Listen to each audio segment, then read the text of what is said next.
You can change the names to protect the innocent if you need to. There we go. Okay, Thanks, Renee. yes.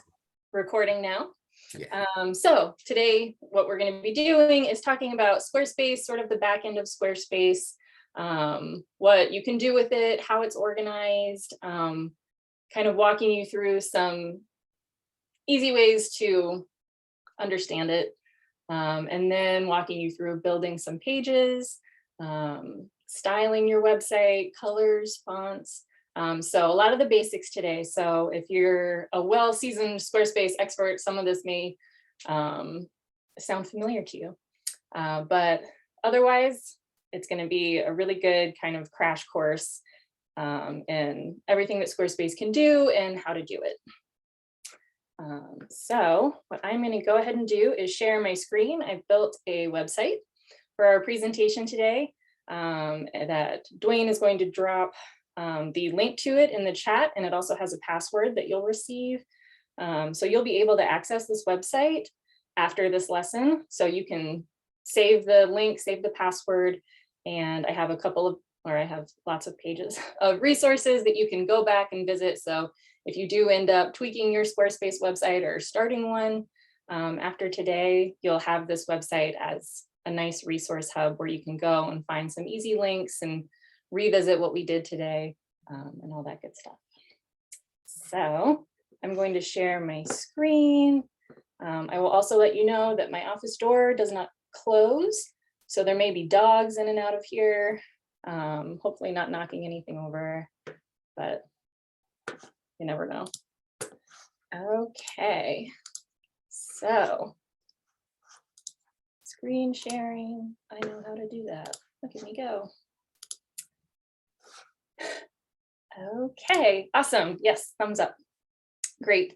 As we are going through today, if you have questions, feel free to drop them in the chat.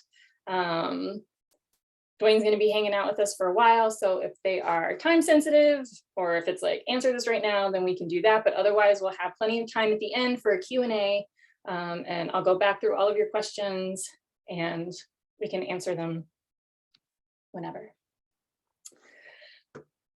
Okay, so how to build a Squarespace website. That's what we're doing today. Oh, you also have the ability to unmute yourself. So if you do need something right away, you can also do that. But today I am Renee. My small business is called Heart and Soul Co. My last name is Hartwick, H-A-R-T. So a little play on words there. I love puns. I have a lot of puns. So we've got that up here. So how to build a Squarespace website. This is a website I actually designed for Greenlight Home Builders. They're home builders here in town. And we're gonna have a little intro. We're gonna go over the basics, structure, building, and styling. I'm gonna talk to you about some best practices and taking some deep breaths because it's hard to do sometimes when it comes to doing something you're not familiar with or working on a platform that's new to you. And then all of the resources I mentioned, we're gonna visit in the Keep Learning page. So a little bit about me. This is me. Hello. It's my favorite overalls that I bought at Target and refused to throw away. I am the founder of Heart and Soul Co. I am an Asheville native. I have been here my whole life with a few outings here and there. But you always come back because, man, it's pretty here. Fun facts, my true loves are dogs, plants, I'm surrounded by them, sweaters.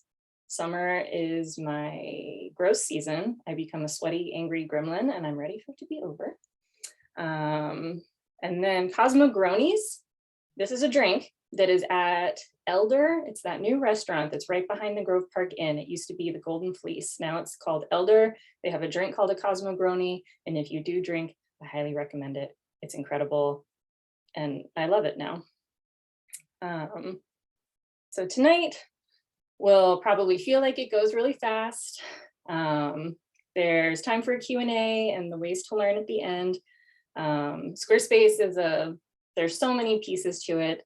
And we've got this series of classes, this seminar where we've got this week is the basics. Next week, we've got a course on blogging with Squarespace. And the week after that, we're going to talk about having an online store with Squarespace.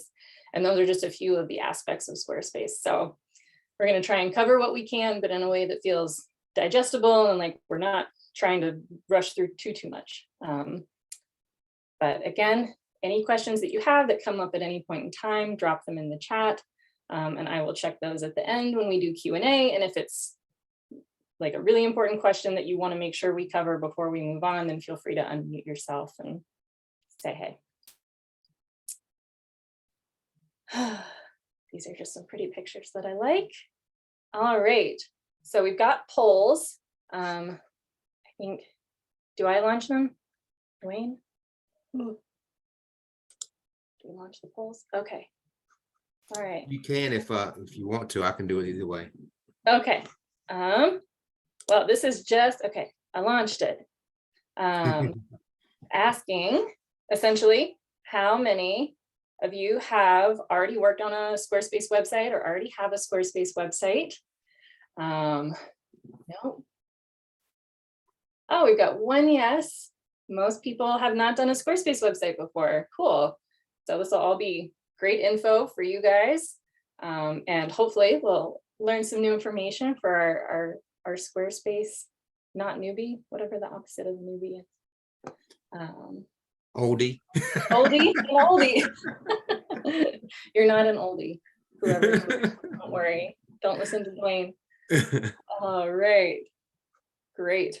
All right. Well, I'm going to end that poll. And now we are moving on to our second question. How many of you have built a website on any platform before? This could be WordPress, Wix, Shopify, Show It. That's a new one. All right, so we've got some folks who have actually done some web work elsewhere before. I actually started in WordPress way back when, 2010 was my first website, and I built it on WordPress, and it went okay, it went pretty well. But then when I started building websites for other folks, it felt a little too clunky. And one of my really big business tenets was being able to empower entrepreneurs, which meant teaching them how to operate their website themselves so they don't actually have to wait around for someone to make their changes for them. And that's hard to do on WordPress.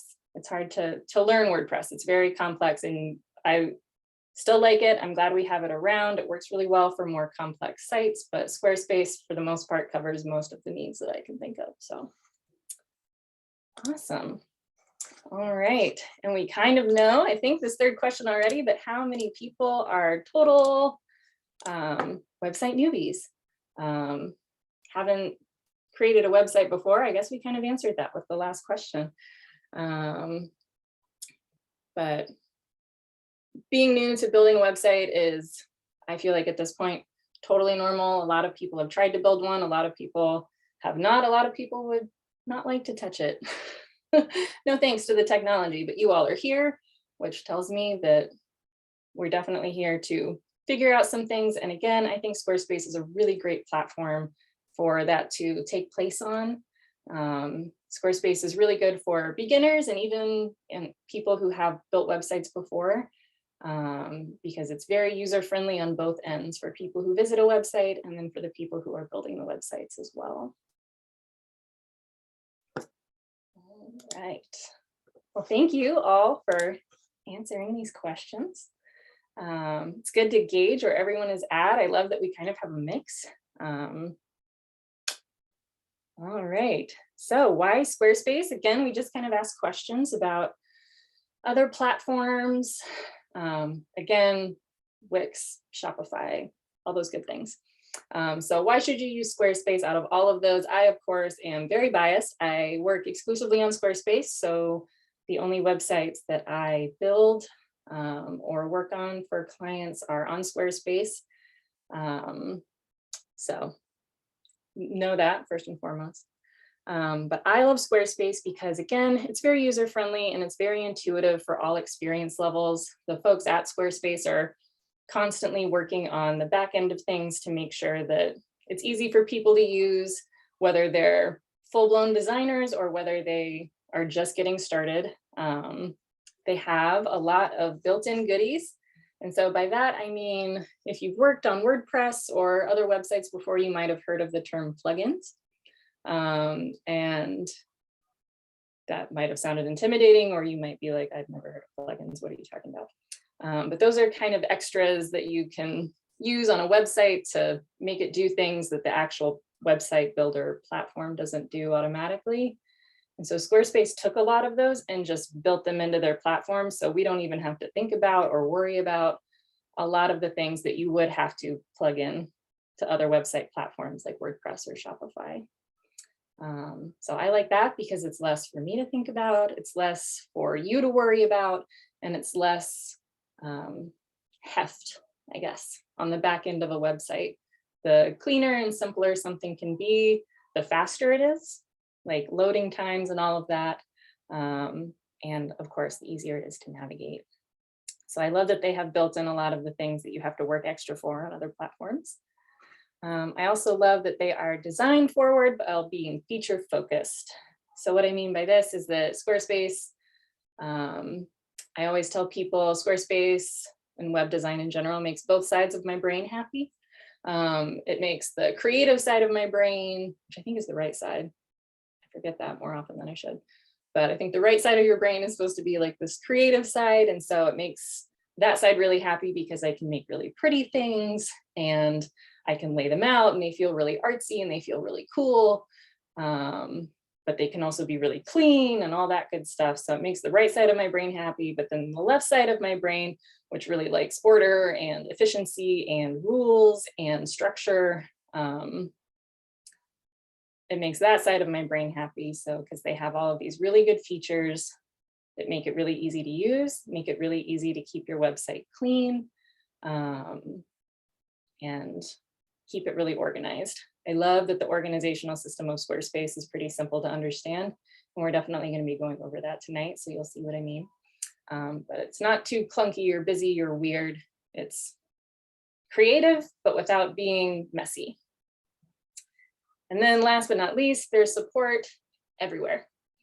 So Squarespace has an incredible help center that I do have linked on our Keep Learning page. But they have even more webinars and seminars that cover even more specifics of their services. They have a community forum that is awesome because I can guarantee you if you have a question about Squarespace, someone else has already asked it. I actually am a self-taught Squarespace designer. Nobody taught me Squarespace. When I went to start my business back in 2019, it was going to kind of be in the digital realm, but I wasn't sure where I wanted to focus. But I knew I needed a website, so I started building one. I built it on Squarespace because I thought WordPress was a little clunky. And then I just got real nerdy about it. I got really into it. So there were YouTube videos and Squarespace webinars and all kinds of stuff. And I used the community forums a lot because a lot of people had already asked the questions that I had. And so all that to say that you can definitely learn Squarespace, even if you're brand new to web design, even if you've worked on another website platform. The support that Squarespace provides and that Squarespace users provide is exceptional. And I have a lot of links for Squarespace stuff on our Keep Learning page as well. But in the spirit of fairness, why not Squarespace? When might Squarespace not be the right option for you? And for the most part, Squarespace can do a lot of things. The only time I would say to maybe look into something different is if you have complex or multi-level e-commerce.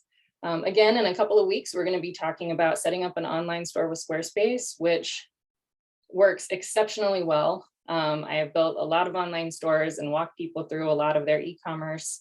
And for the most part, Squarespace is so good at that. They're constantly improving on it. But if you have a brick and mortar store, if you're going to have hundreds and hundreds or thousands of products, if you're going to have a lot of this is selling at the brick and mortar store and you need to keep track of it, but you're also selling online, things like that might be a little bit better for Shopify. Now, there are ways to create a Squarespace website that connects to Shopify. And so we will not be covering that in our class in a couple of weeks, but it can be done. And there are definitely designers out there who do that. So complex, multi-level e-commerce, when there's a lot of moving pieces, I would say Shopify tends to be better for that. Okay, so from that to what can your website do? So Squarespace can have a blog, which we'll go over next week, the online store, which we'll go over the week after that, but you can also use it for a portfolio. I've had people use it for resumes, scheduling, if you have people signing up for classes, or lessons or consulting or anything like that. Squarespace has a built-in scheduling system. They have a built-in membership portal. So I don't know if you've heard of MemberSpace, but a lot of people used to use that. And then Squarespace actually built one in to their system. So if you want to have people sign up for memberships, if you're going to be offering coaching or something where you want people to sign up on a monthly basis or things like that, Squarespace has a membership option. And then it's also really great for events. Squarespace has a variety of ways to set up event calendars. So if your business deals with having a lot of scheduled events, Squarespace is great for that.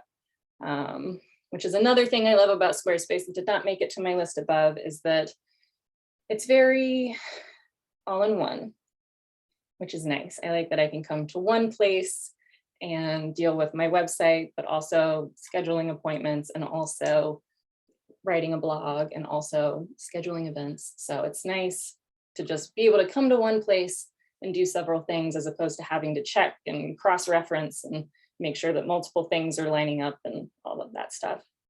Another thing that's not on this list, they also have email marketing.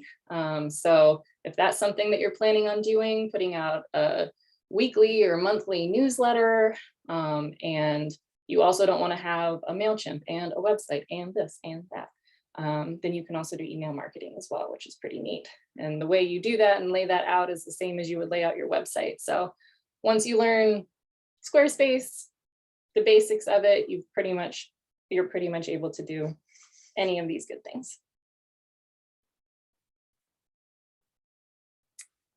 Okay. So before we fully dive in, I'm just going to touch on a few points so that you know what I'm talking about when I talk about things for the rest of our time together.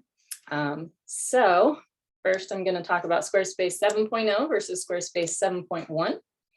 So today we're going to be working on Squarespace 7.1, and 7.0 versus 7.1 just means that Squarespace has updated in the last few years the way that you set up templates, the way that you work on your website, the available features. And they don't do this often. Dwayne and I were actually talking about this earlier. It's usually somewhere between, I think the last time they did one before 7.0 was probably somewhere around 8 years. So they don't do it too often. But since they are a tech platform, they're constantly updating because they want to stay up to date with what you need. And they also want to stay up to date with what everyone else is doing. So Squarespace 7.1 launched for the first time towards the tail end of 2020. So if you did have a Squarespace website and you launched it prior to 2020, like I did, then you are probably on Squarespace 7.0. I love Squarespace 7.1 because they really did make a lot of things much easier from 7.0 to 7.1.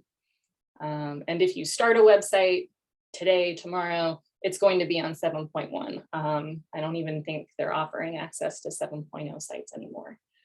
So if you have one, there'll always be support for it. But if you don't and you start a new one, it's going to be on 7.1, which is why we're going to work on that today. The biggest difference is that 7.0 does not have sections. You are going to become very familiar with sections during our time today.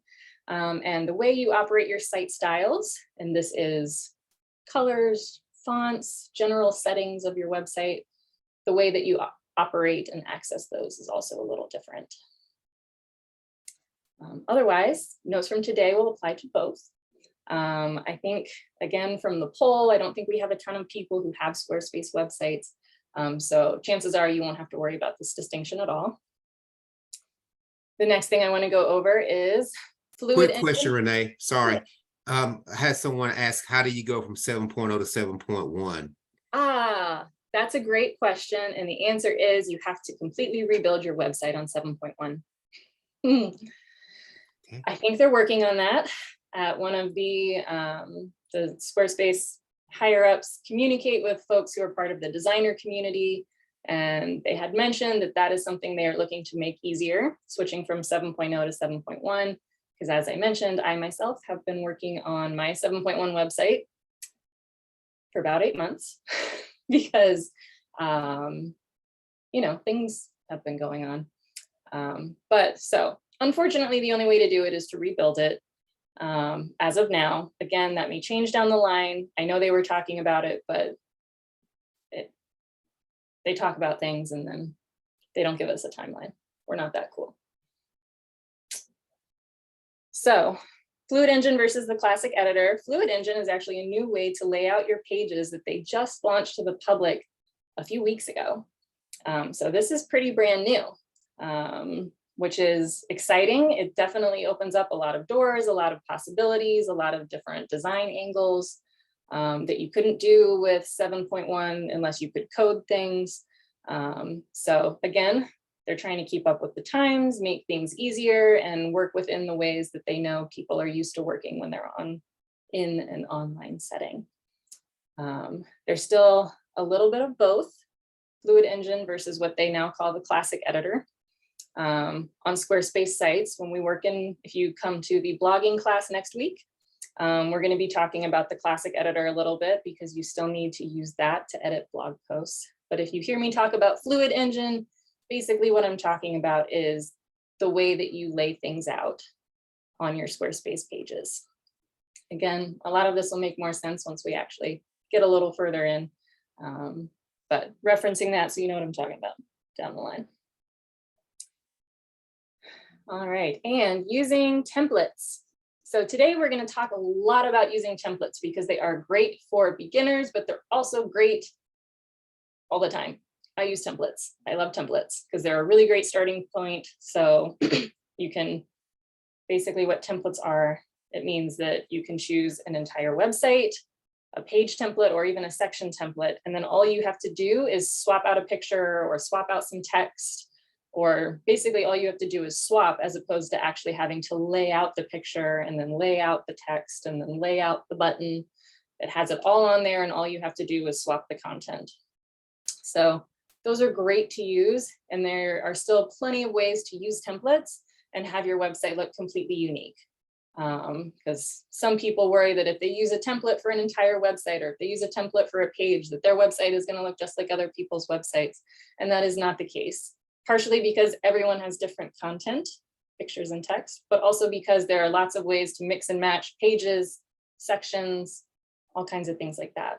So I'm going to be pointing out a lot of ways today to find templates, to use templates, to basically make your life easier when you get started with Squarespace. You'll have to start with one regardless when you start a Squarespace website.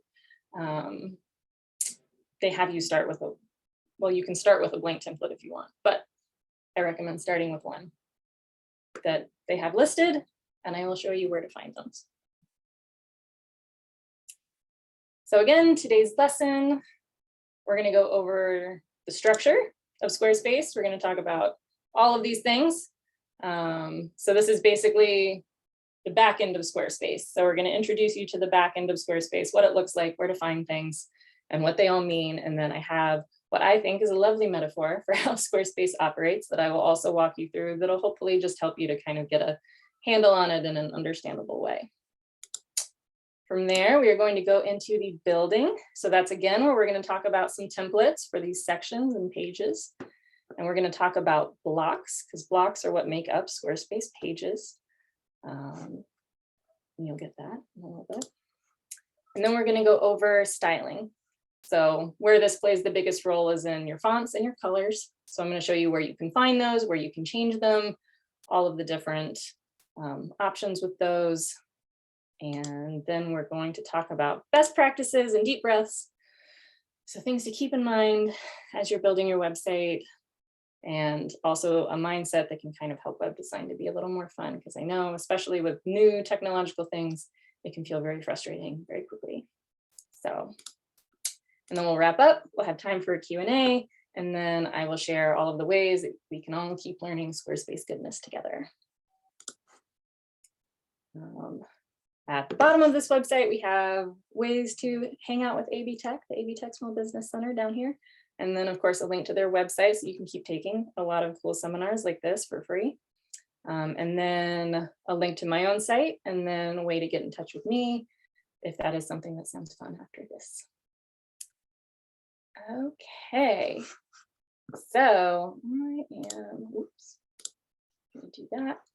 So where we are going to go now is to the basic Squarespace structure, which is over here. So we are going to start by talking about menus and pages. And for that, I believe, to make more sense, we are actually going to go into the back end of this website that I built.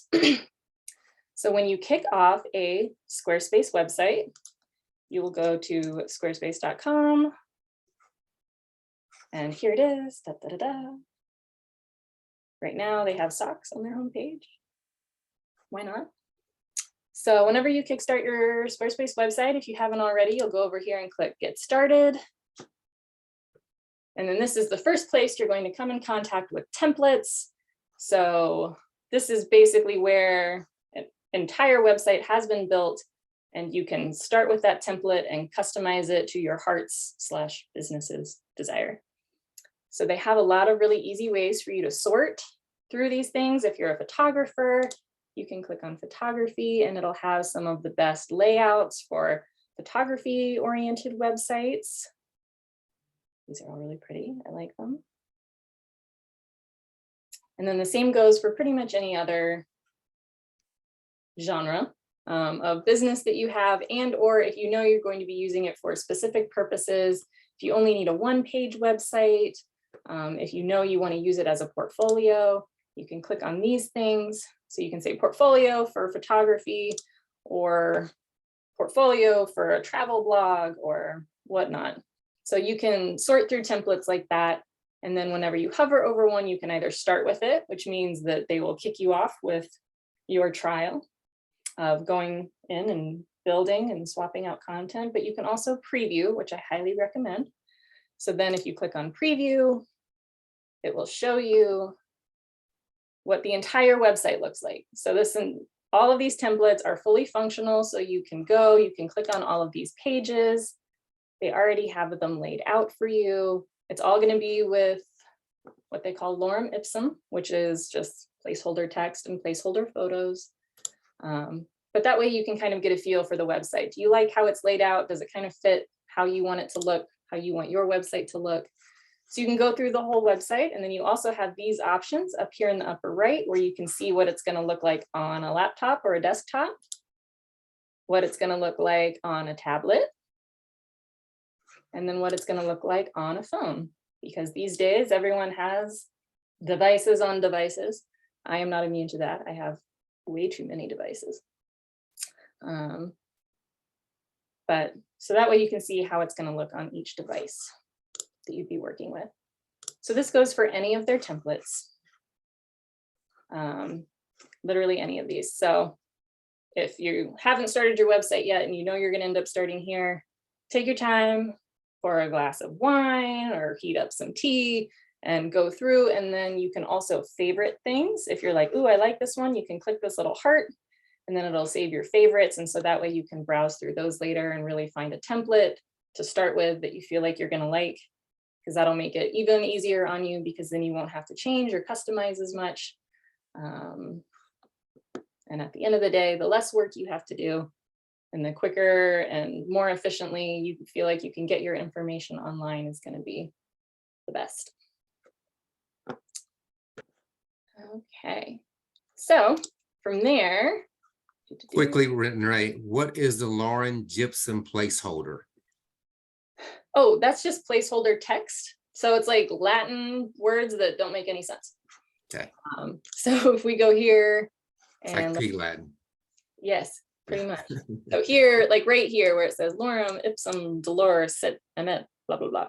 So when this website generates for you, it will have this page, it will have this text on it, and then you can just highlight this text, delete it, type in the text that you want or need in there, and all of that. So it's basically just holding a place for text that you will customize down the line. Good question.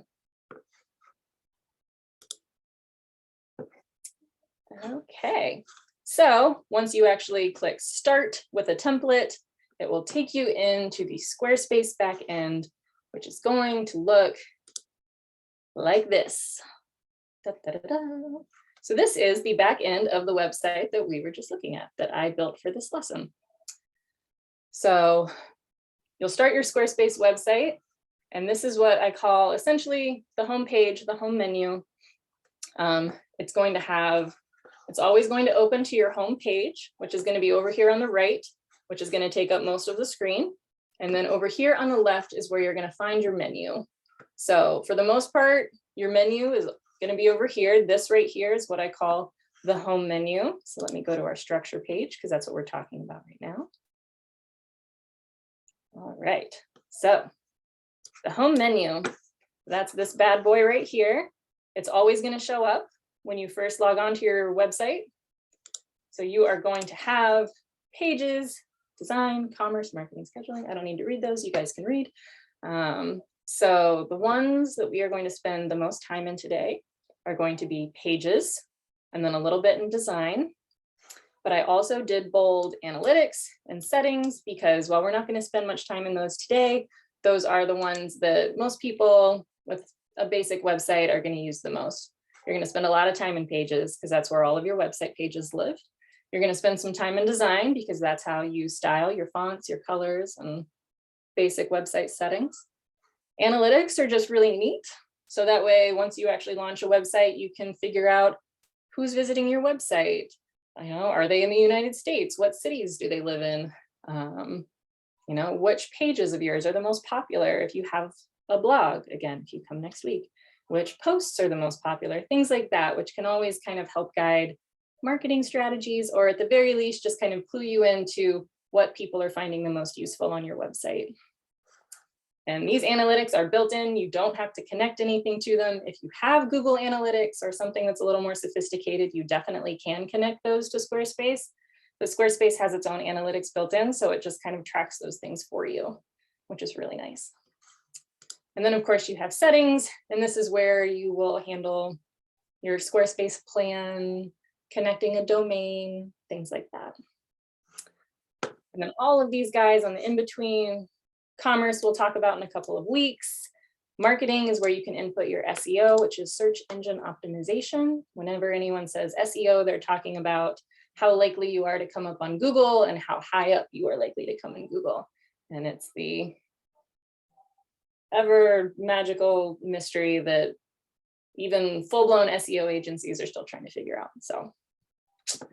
But Squarespace has a lot of that helpful stuff built in, and marketing is where you can kind of get a jump start on it. Scheduling, Acuity is what Squarespace calls their online scheduler. Profiles for memberships, comments for blogs, we'll talk about that next week too. And then of course their help, which just connects you to their help center, which is also very nice.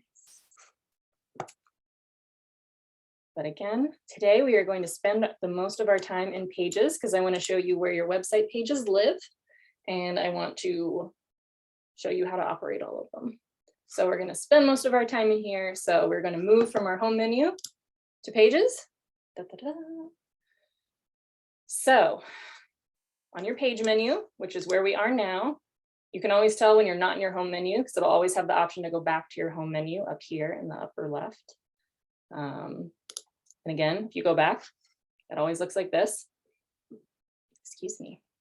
So we'll click on pages, and now we are in our page menu.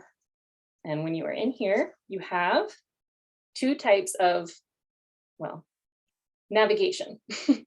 There's multiple kinds of pages, but your pages will be grouped into two groups. One is called main navigation, and the second is called the not linked section. So your main navigation section just means that any of the pages that are in this section show up at the top of your website. So here you can even kind of cross-reference. We've got intro, it's an intro page. The basics, you can see that folder and then some pages underneath it. Best practices, so you can kind of see where the pages are laid out. Those show up at the top of the screen. This is what people call navigation. So whenever you're on a website and you need to navigate to a certain page, not an imaginative name, but makes sense.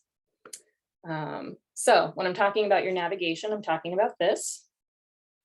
And then with the not linked section, these are pages that can be live, but people can't find just by going to the top of your website, because there are more likely than not is going to be a page or two or something that you would like for people to be able to access, but you don't want it to be up at the top. I'm trying to think of an example within my own website, but of course I can't think of one right now, but there's uses for it, trust me. So that's where those live. It's also a nice place if you're building a new page and you don't want people to see it yet. This is a good place to have it live as you build it, because then no one's going to accidentally stumble across it by clicking on it up here. So, so that is mentioned right here. Main navigation, top of your website, not linked, hidden within your website. And then from there, we're going to move on to page types. But before we do, I want to show you one of the nice, easy ways to use Squarespace. Within this navigation, whenever you add a new page, moving them around is as simple as drag and drop. And you'll hear me say that probably a few times as well. Squarespace is a drag and drop editor. And what that means is you can literally just click and drag something somewhere, and that's how it works. So let's say, for instance, that I didn't want this best practices page in my upper navigation anymore, but I don't want to delete it because maybe I'll use it later. So all I would do is hover over it, click, drag it into my not linked section, drop it. Squarespace does this little flashy thing when you do or make any changes, and then you can see that it no longer lives up here. Now all we have is intro, basics, and the keep learning pages. And then if I'm ready to debut it or move it into my upper navigation again, then I can just click and drag and drop. Does a little flashy thing, and there it is again. So that's really nice for if you've just created a new page down here and it's ready to go, you're ready for the world to see it and access it, like an about page or something. You can click and drag, you can reorder it anywhere you want, drop it, and then that'll show up there as well.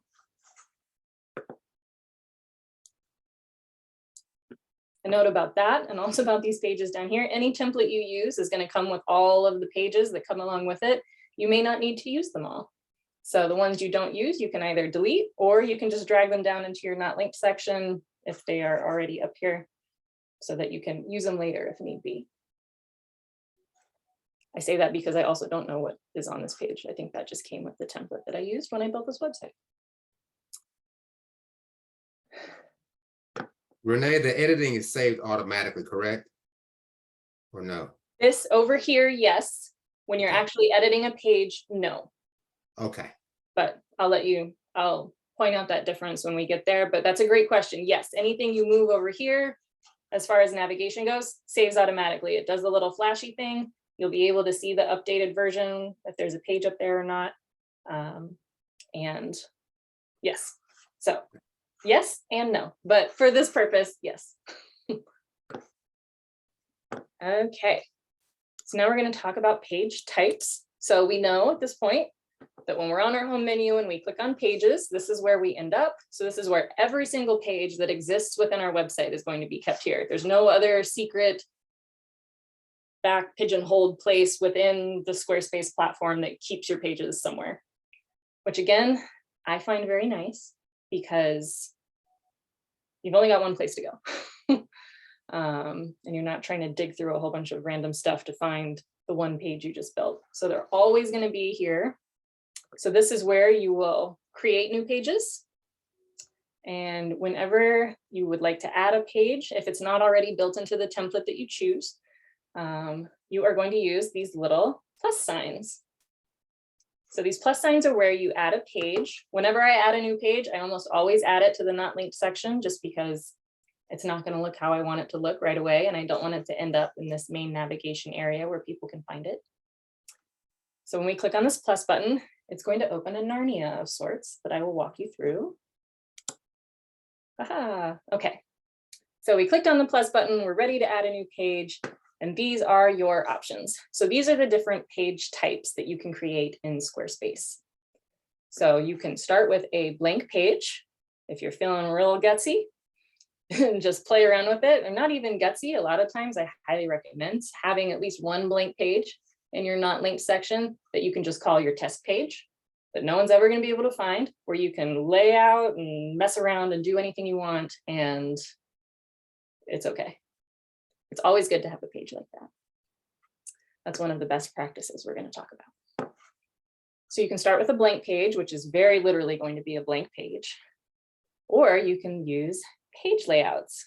So this goes back to talking about all the templates that I told you I was going to do. That's why I put all these little stars next to it. So even if you start out with a template, if you click on page layouts, more Narnia. So this is our little add a page templates, essentially. So you have a website, but they also create pages that have templates. And you can just scroll through these. You can scroll through these general pages. If it's an appointment page, an about page, a services page, if we click on services, they have different ways that services are laid out. Or a team page where you have different ways to tell people about people who work within your business, or to tell people about you if you're a one-person team. So a lot of these are really nice because if you're not sure how to lay something out, or you're like, I don't even know where to start with laying this page out, where does the text go, where does the picture go, Squarespace has got that covered for you. So if you have a template and you like everything except the about page, then you can delete the about page and choose from one of these templates. Also a nice feature. So lots of ways to be flexible, but also lots of ways for you to not have to figure out that you were going to put a picture here, a heading right here, and then more text right here. Because Squarespace has done it for you. So all you have to do is go in, add your own picture, type in your own text, call it a day. So again, we got there by clicking on this little plus sign, because we're going to add a new page, and by clicking on page layouts. So page layouts, you can essentially think of as page templates. So use a designer layout. So Squarespace's designers came up with those layouts, makes them really easy to use. There goes the dog. If you end up using Squarespace for scheduling, they have very specific scheduling pages that you can use. And then they have collections. So we'll talk about a couple of these over the next couple of weeks if you join us again. Next week, we're going to be talking a lot about the blog collection. So this is how you start a blog. It's literally that easy. If you want to have a blog on your Squarespace website, you add a page and you click blog, and it does so much of the work for you. It's so nice. Same thing with your store. You start an online store, it builds in basically everything for you. And all you have to do is add your products, rearrange the layout if you don't like it. But the way it's done, it does a lot of the heavy lifting for you. And then the same goes for a portfolio, art or photography or anything else, essentially. Events, videos, so lots of different, essentially, collections of things that where Squarespace has already done a lot of the back end organizational work for you. And then this more over here. So we've got folders and we've got links. Oops, hit the plus, folder, link. So a link is essentially, if you needed, let's say for instance, up here, I think a couple of times that I have used this for folks that I've worked with is they'll have a link where sometimes they'll have a client portal or something that is already on another website or on another platform and they don't want to move it. They don't mind having their website on Squarespace and their client portal of some sort somewhere else. So then we can just add a link to their upper navigation that just links to a separate website, and you don't have to build a page to take someone somewhere else. So that's what links are most often used for. And then you also have a folder, and the way that you can actually tell that we've used this folder is because up here, this right here is a folder. So folders are how you create these nifty little drop-down menus. So if we did that up here, click the plus and we added a folder. I'm just going to leave it named new folder. It's empty. It shows up right there because see, this is at the very top of our main navigation, and top down is essentially from left to right. And then let's say, again, since we can drag and drop, if we wanted to move our intro page into it, we would drag it in here until this little line shows up. It's going to do its little flashy business. And then you can see our intro page is inside of this new folder. So if/when you would like to create drop-down menus in your navigation, then you would just use this folder. You can also use it. I'm going to drag this out and I'm going to delete this because we don't need it. You can delete any page, by the way, by hovering over on the left-hand side, a trash can is going to show up. And then you can click that. Squarespace is going to ask if you're sure. It does that for most things, for which I am very grateful because I accidentally click things a lot. And it's really nice when Squarespace is like, did you want to do that? And I'm like, oh my gosh, no, I didn't. Thank you. So you can delete any page by hovering over these little trash cans. You can see them show up. And then you can also use folders down here in the bottom in your not linked section.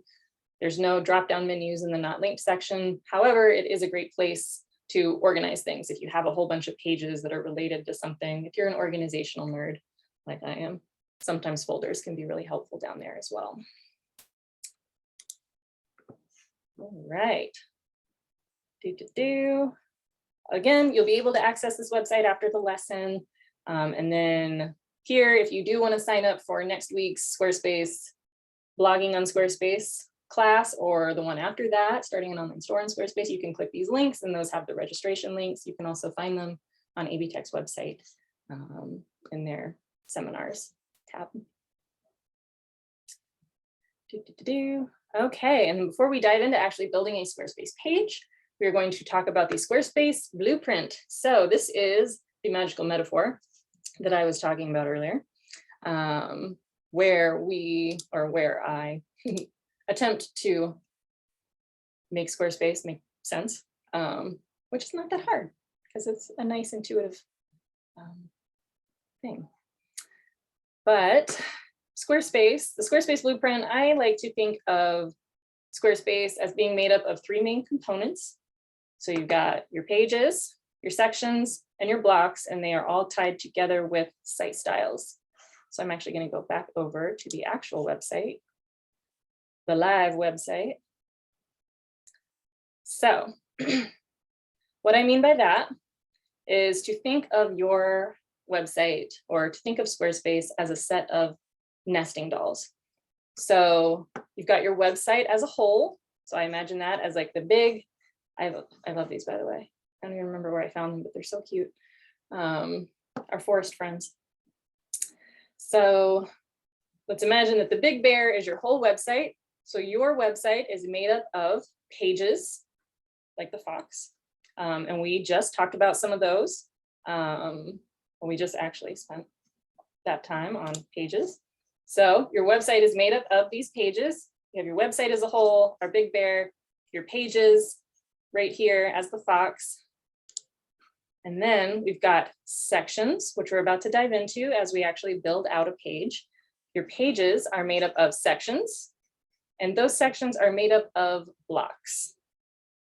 So that's a good way to think of Squarespace / as I'm throwing this terminology at you, a way to think about what I'm talking about essentially. So you've got your website is made up of pages. We just talked about how pages were organized. Next, we're going to dive into actually building out a page. And so this page is made up of sections, and those sections are going to be made up of blocks. And then they are all tied together with site styles, which we're going to touch on at the very end. And you can think of site styles as the paint and design that kind of ties all of these together. You can tell that these are all part of a set because they're all painted the same, they have the same feel, the same vibe. And that's essentially what your fonts and your colors do for your website, is make everything really cohesive and tie everything together pretty well. So that's my metaphor for the inner workings of Squarespace, or the basic Squarespace structure. All right. So next we are going to move on to the building process. So what we are going to do now is dive in again to the back end of our website, and we are going to build this. We're going to have a header, this nice clean line. We're going to add a picture. We're going to add some text. We're going to link some of this text to go somewhere else. We're going to add a button. And we're going to do all of those things because more often than not, those are the building blocks that you are going to use the most. Pictures, text, buttons are like, if there was a food pyramid for websites, that would be the one at the bottom. Is that vegetables? I don't eat enough of those.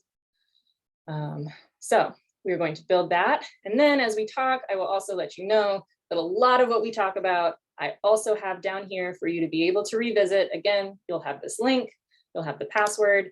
And when you click on these, a lot of what I'm talking about, the steps, et cetera, I have listed here. And I also have links to some very, very helpful Squarespace articles that go into even more detail about all of those. So if you need help down the line or something like that, then go to the building page, which again is under basics building, and then just scroll down to this bottom section where we have our building cheat sheet, which has a lot of information and some links. Without further ado, let us build something on Squarespace. So here we are on our building page. You can get to any of the pages in your website, by the way, by clicking on them over here in your Pages tab, by clicking on the actual page, or your navigation always works no matter where you are on your website. So you can always click on pages just by clicking on them in the site preview that you've got over here on the right-hand side. Okay, so whenever you are building or editing your website, you've logged in, you have your menu over here on the left, you've got your website over here on the right, you're ready to make some changes to a page that's been there or a page you've just added. You are going to visit this top bar right up here. So this bar has the edit button, which is where we're going to go. But it also has the name of this page that you're working on, just in case. It lets you know what kind of page it is, and this is just the basic page. And it also lets you know whether or not it is published.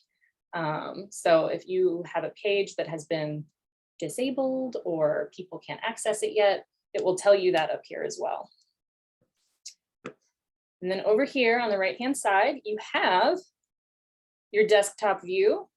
And then you also have a way to view it on a mobile device. So if we click on that, it's going to take your exact same website, and it's just going to show you what people are seeing on their phones if they were to find your website on a phone. So on a phone, this is how that page looks.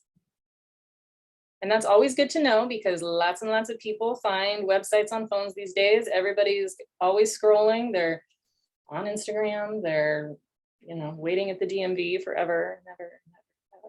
So they're on their phones and they're finding things. So it's always good to know how your website is looking on a mobile device. And you can do that so easily. Just toggle up here, and this bar is always there no matter what page you're looking at. And then over here on the far right-hand side is this arrow. And what that does is it takes your website into a full screen view. Because even though this preview is pretty big, it is a little squished because we have this menu open over here. So how it looks on here is not how it's actually going to look when people are just landing there and they don't have your access to edit it. So click on that arrow, well, bam. And you can say, oh, this is how people are actually going to view my website. So again, another good practice. Kind of check it out, make sure it's looking good full screen. But on that note, whenever you actually go in to edit your page, which you will do by clicking on edit, your website, whenever you edit a page, is always going to open full screen because they want you to be editing your website as if you were someone landing there and seeing it full screen, which feels like I shouldn't need to explain, but I do it anyway. So we are in edit mode. you can tell in many ways. One of the ways is that the bar up top says done on this corner. There's a little paintbrush that shows up over here, which is how you'll access your site styles, which we'll talk about later. But then, of course, as you are rolling around, there's blue lines, there's buttons, there's all kinds of things. Excuse me. So you'll always be able to tell what kind of, that you're in an editing mode. If you didn't mean to be in editing mode, all you have to do is go up here and click done, and it'll take you back to your home menu. It's always going to do this little flashy thing. But we do want to be in edit mode, so we're going to click edit again. It's going to open up. You are going to see this button right here in the upper left-hand corner that says upgrade throughout this site. And this is, again, a differentiator between Fluid Engine and the classic editor.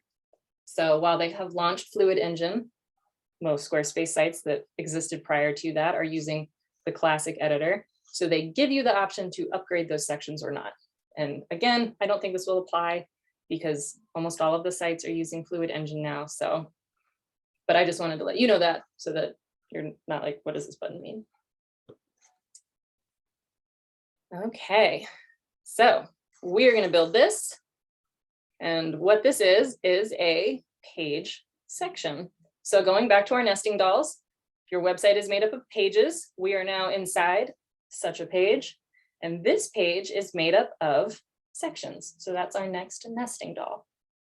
So you can tell when you're in a section because, first of all, there are big giant blue lines all around each section and add section at the top and the bottom. So we can tell that this right here is its own section because we can see the beginning of it and the end of it. And the same goes for this one. Got our little add section up here, and we can tell where it ends because we've got add section down here as well. Same for this. Add section, add section. So, yep, you can think of this as basically, I wanted like a little intro section. I wanted the section that we're going to build together. And then I wanted our little building cheat sheet section. And sections have a variety of things we're going to talk about. So our little building cheat sheet. So section basics. So I'm going to teach you about how you can edit a section and then how to style a section. And then we're going to talk about the building blocks, which is the next nesting doll, because building blocks are what make up a section. So section basics take place in this little box in the upper right-hand corner. So let's say you're in your page, you want to add a section, or you just want to edit this section or whatnot, anything that has to do with sections. So you have a variety of options. You have edit section, this big button on the top, and then you've got this bar on the bottom that has a variety of smaller buttons. So we'll start with these because they're the easiest. You got our trash can. If you wanted to delete this section, again, if we click on that, it's going to ask you if you're sure. Thank you, Squarespace. So you can always say, no, I'm not sure. I'm going to cancel that. But that is how you would delete a section. If you have one in there, again, if you use a template and there's a section on a page and you're like, I don't need that, you can just click on edit, go over here and delete the section. This button allows you to duplicate a section. So if I wanted to basically skip our entire lesson and say, the way we build this is by clicking that button, it's going to exactly pretty much copy what we had, except for this picture is not showing up. And to be honest, I can't tell you why. Usually it would. So let's blame that on Squarespace. It's doing something wonky. But for the most part, whenever you duplicate a section, everything, including the picture, also gets duplicated. So that can be helpful if you really like the way something is laid out, but you want to have a different picture, some different text. Duplicating makes that really simple. We don't want to do that. So again, trusty trash can, we are going to remove that one. And then these arrows just allow you to move a section up and down. So if I wanted our building cheat sheet to be at the top of the page, I could just click the up button and it scooches up. So now it's right below the intro and it is above the section that we were talking about building. But I'm actually going to move it back down So again, makes it really easy to rearrange sections. If you build something, you're like, oh man, I meant to put this earlier. Or if you like a section on a page, but you want it to be at the bottom, you get the picture. Very, very easy to move around. So just up, up, up, down, down, down, all that good stuff. So that's the simple bottom bar. This top bar has a little more to it. Once again, we'll reference Narnia. Once I click on it, we are going to enter what we will call section Narnia. So section Narnia, we have opened it. Here it is. As soon as you open section Narnia, you are going to see these boxes in the back show up. So this is what Squarespace calls the grid. So this is part of the new Fluid Engine editor. But the grid is essentially showing you where your Squarespace blocks are laid out. And so this format tab, which again, we got to by clicking on edit section, just allows you to format the section itself. So it allows you to say how many rows you have in each one of these blocks. A line of blocks is a row. So this section has 17 blocks. But if we move this little toggle, you can see it keeps adding. It adds more blocks, more blocks. So it basically makes your section taller. So you can do that by adjusting things here, or also when you're actually in your section, this little blue button is always going to show up on the right-hand corner, and this allows you to also drag more rows, fewer rows, etc. It will stop at a point. It'll say, nope, and this lights up red. It says, no, you have something there. I can't be any smaller. But for the most part, that's how you can adjust how, again, long your section is. The gap, basically, mind the gap, please. Makes me think of subways in Europe. So fancy. The gap basically says how much space you're going to have in between blocks that are right next to each other. So if you don't have any space, like if you click on this, you can see all of these tighten up close to each other. So then if we actually move this text block over here, it would button right up to that picture. But I like having a little bit of breathing room. So I'm going to click on this again. And you can see it kind of really does kind of feel like breathing room. It gives a little more space to everything that we've got going on in there.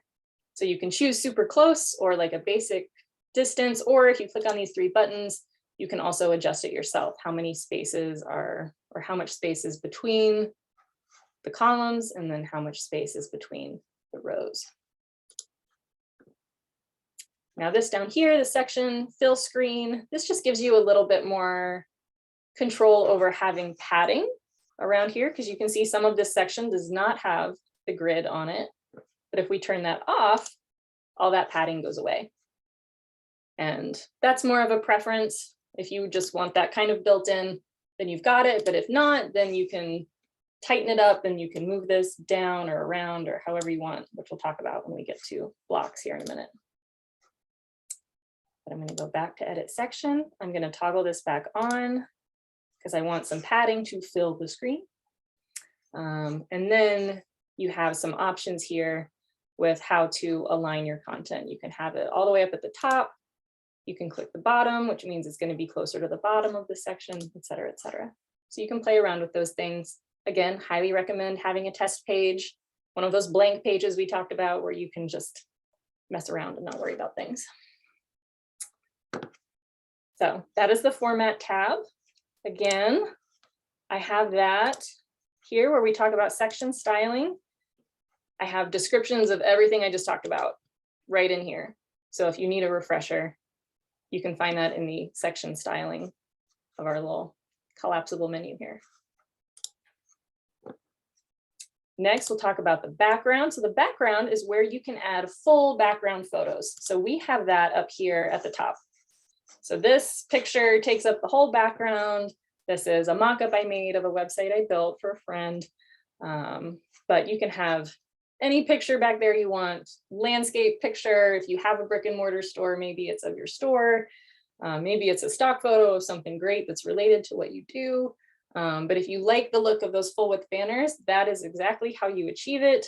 And that is, well, actually, I'll show you up here, edit section. So if we go to background, you can see there's the photo that I have set as the background. So you can have, if we go down here where there is no photo, background. So you can add an image. If you click on that, it gives you the option to upload a file, which would pull from your own personal files or from whatever computer you're on. Select from library, and then browsing stock images. And we're going to talk about these two things when we talk about the image block right here. But you have the option to have an image as a background, a video as a background, or art. This is one of the newer things that Squarespace has introduced, which can be kind of fun. And they just have a lot of interesting built-in arty backdrops. And each of these all have settings, so you can change the colors, the motion, the shape, the size. I haven't even explored all of these. There's so many, but that's dreamy, right? I wouldn't like text on it. A little too busy when there's text on it, but hey, by itself, I think that's really pretty. So again, you can access that by clicking on art. And then if you don't have an image, a video, or art on the background, all you're going to have is a background color. And then you can find that by clicking on the colors tab. And here is where you have a lot of your colors and, well, all of your colors. So these are the brand colors for this website. And these are pre-formatted in site styles, which we are going to cover later. But if we click on any of these, you can see that our background changes colors.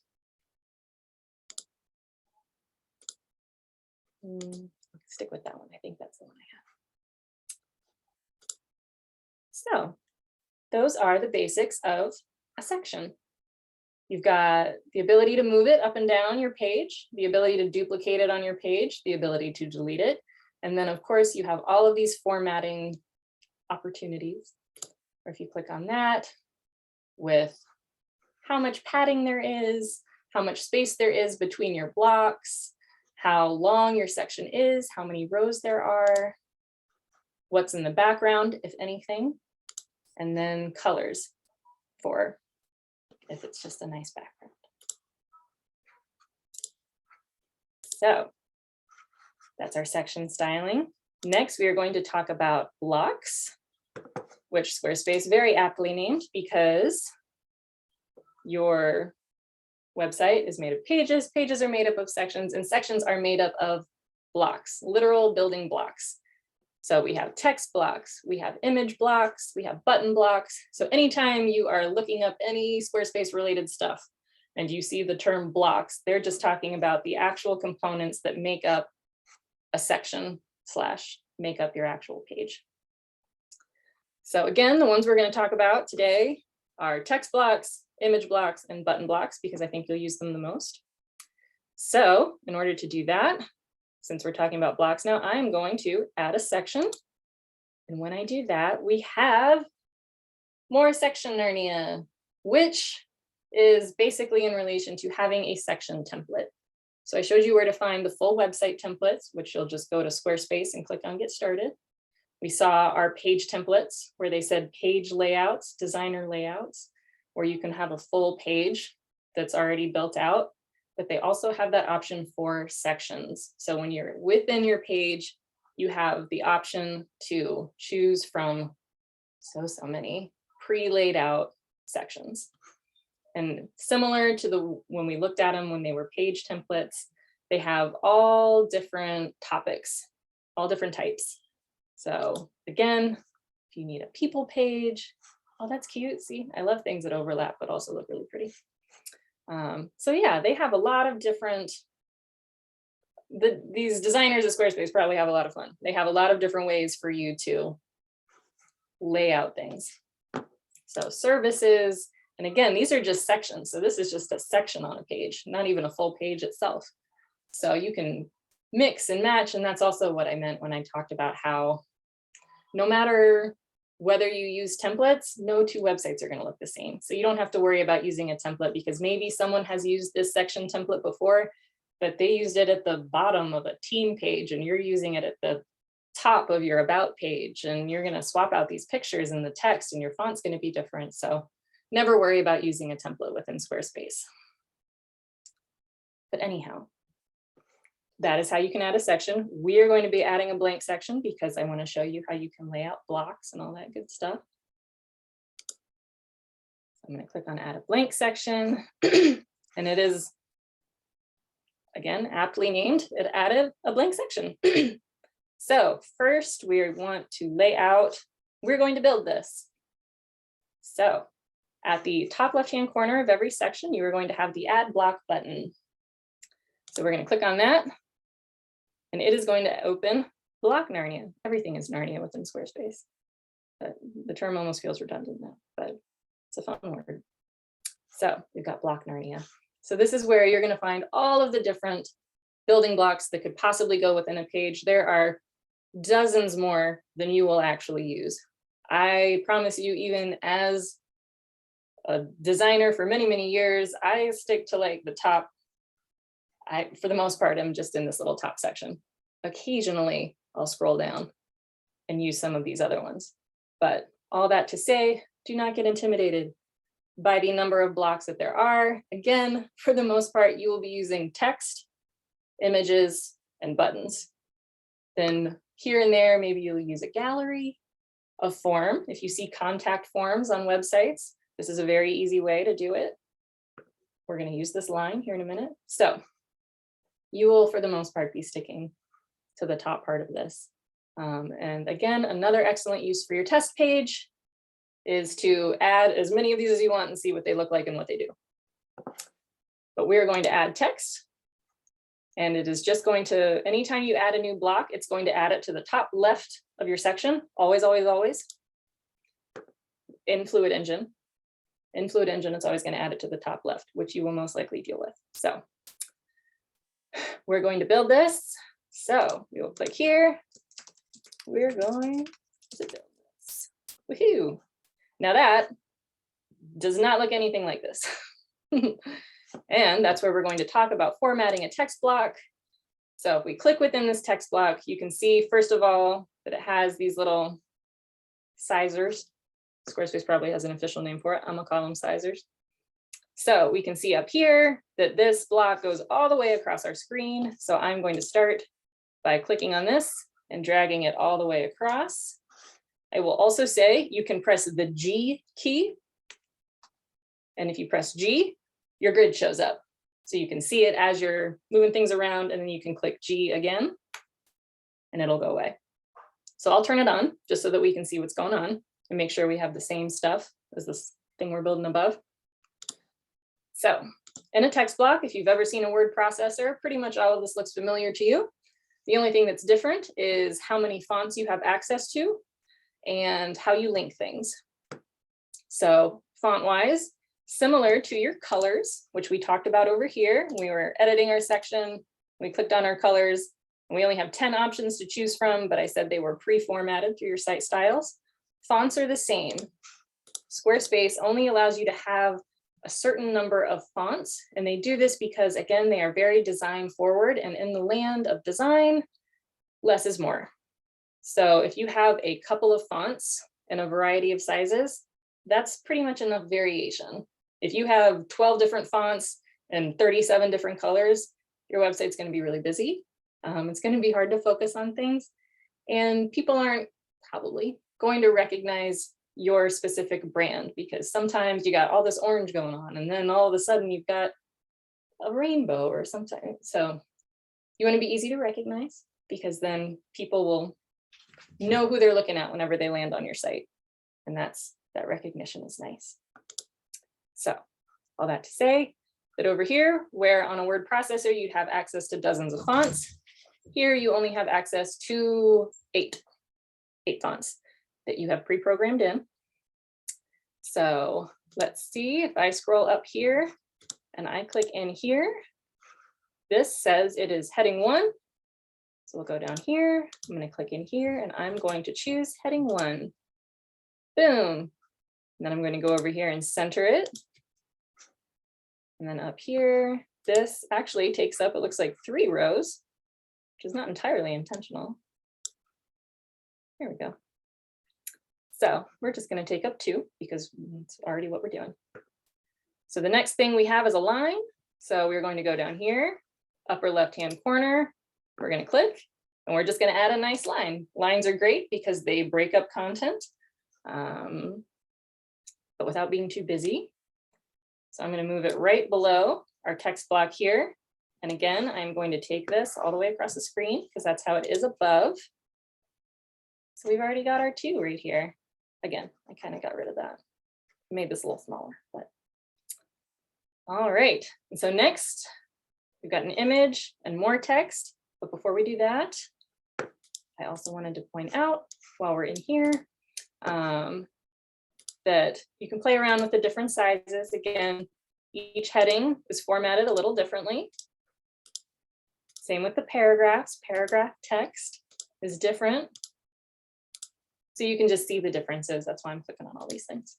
But we're going to have heading 1. So that's how you can change the font. And then right here, you also have the option to change the color. So if you click on that, we already have our palette pre-programmed into Squarespace and our site style. So you can choose from your palette. Again, a very nice way to just keep your site cohesive. So if we wanted to change this color, all we'd have to do is click on it. Or you do have the option here to click custom and choose any color under the sun. So if you are feeling a little wild, go for it. But you can change the color just by clicking on this dot, and you'll see this big dot wherever you're inside of the text box throughout Squarespace. This button over here just means that however much space your text box is taking up, you can make your text take up that much space as well. Woo! So if I click it, it's on, it'll turn gray, so you can see that that's what's happening. I don't want it to take up that much space, but let's say it was only this big. If we click that, so it's essentially just going to take up as much space as you allow it to. It's a neat feature. I'm not entirely sure why they have it, but hey. Now I want to add more blocks, but we only have 3 rows. So I'm going to click on this and drag it down to give us a little more space. Somehow, some way, I accidentally grabbed our line when I did that. So I'm going to move it back up. Woo! Oh my. All right. Well, sometimes that happens. Don't worry. So this is actually where we were talking about how some things save automatically and some things don't. Okay. Let's see. Okay. So when you're editing a page, these changes that we've made have not been saving automatically. You have to actively save them. And you will know because if you click over here on done, if you haven't made any changes, it'll just say done and it won't have this little arrow next to it. However, if you have made changes, it will give you the option to either save or discard the changes that you've made. So you want to save them if you've made changes that you like. However, if you have completely messed something up and you have no idea what you've done, it's also very helpful in that regard because then you can just discard the changes. Everything will go back to the way it was before you started messing around with things and you can start over. I'm going to save what we've done so far because I think it is still there. But Squarespace, yep, Squarespace just had a little glitch, which it does sometimes. And again, I'll just take deep breaths and everything will be fine. So we want to keep editing. So I'm going to click on this. We're going to open again. We've got our text and our line. I'm going to click G so that I can see our grid. And we see the rows that we just tried to add that it glitched out of for whatever reason. So now we're going to add an image. So we're going to add a block. And this time, instead of clicking on text, we're going to click on image. It's going to add it again, as it does everything, upper left-hand corner. So up here, it looks like we've got 1 row in between the line and the picture, and it looks like the picture goes all the way to the middle of the screen. They have this nice dashed blue line so you can tell where the center of your screen is, which I appreciate. So I'm going to move it here, and then I'm going to drag it out here. And then I'm going to add a picture by clicking on the plus sign.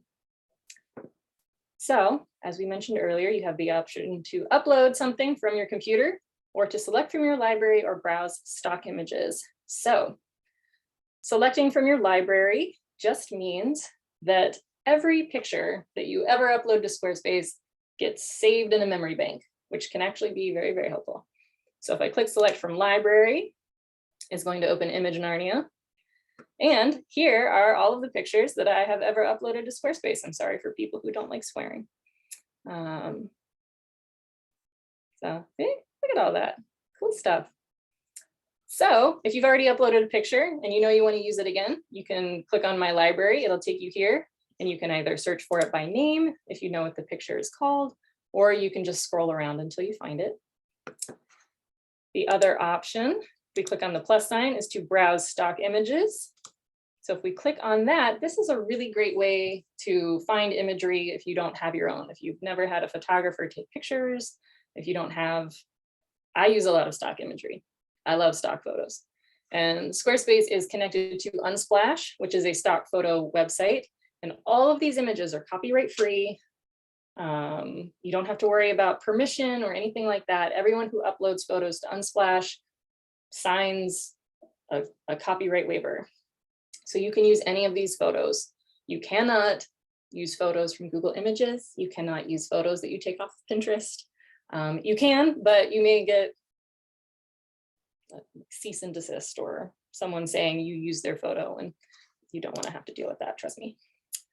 How many photos can you store in the library? Great question, Lisa. Lots and lots and lots and lots and lots and lots and lots and lots. I have yet to hit a limit. So I think quite a lot. I do have on my best practices the best size for your photos to be. There is a particular size, 500 kilobytes, that make sure that that essentially means your photo is high resolution enough to be very clear, very crisp, but it's not so big that it's going to slow down your site loading time, because the larger your image, the slower the site loading time. So I will say that. So here, I want to use the picture of the bird that we used above. So I'm actually going to use my library and see if I can find that. There it is. So since we already used it, it's already stored in here. So I'm going to click on that. I'm going to click add. And it's going to load slowly. There we go. And as you can see, it doesn't look like this at all. So when we talk about editing images, I just double clicked on it. So it shows you the picture that you have here. You can replace it if you want, or toss it if you want to upload something different. You can link it if you would like. But when you go over here and click on design, you have the option to fit, fill, or have a shape. So right now it's fit, which means that no matter what the size of your container is, you're going to fit the entire photo in it. So it's only going to take up the space it needs to. If you say fill, then the photo is going to take up the size of your container, no matter how big the actual photo is. So I want to do that because that's what I did above. Corner radius just means that you can get these nice rounded corners if you want to. If we said 10 or something, you can see the corners are just slightly rounded. But that's what corner radius is. Again, we double clicked and we're over on this design tab. But I don't want that, so we're going to say 0. And lightbox just means that people will have, if you toggle it on, people will have the ability to click on this photo and it'll take up the whole screen. You know how you've done that on websites before. But we don't need that either. So we're going to do that. And I'm going to need a few more rows to make this the size we want. So again, I can click and drag, or I can go into edit section. And I think this section has 17 rows.